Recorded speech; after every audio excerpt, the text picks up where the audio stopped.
আসসালামু আলাইকুম ও রাহমাতুল্লাহি ওয়া বারাকাতু। আমি শমশের এসে সাইবার S2E গ্রুপ থেকে আজকে আমি দেখাবো কিভাবে আপনার মোবাইল ফোন থেকে খারাপ নোংরা অ্যাড রিমুভ করবেন।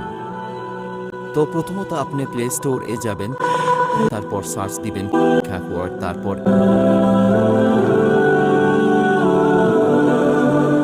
এটি ইনস্টল করে নেবেন।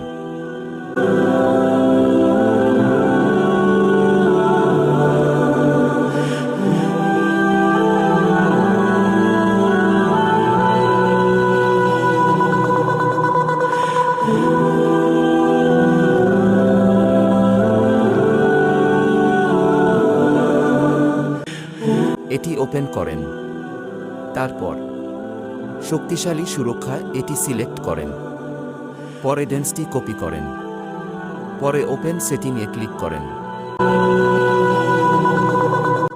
প্রাইভেট DNS, পরে 3 নাম্বারটি সিলেক্ট করেন,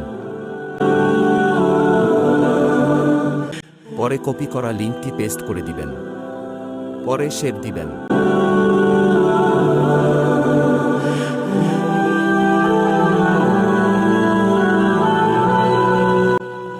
হয়ে গেছে। আশা করি এই ভিডিও আপনাদের উপকারে আসবে। ভিডিওটি ভালো লাগলে লাইক দিন, শেয়ার করুন এবং সাবস্ক্রাইব করতে ভুলবেন না। আল্লাহ হাফেজ।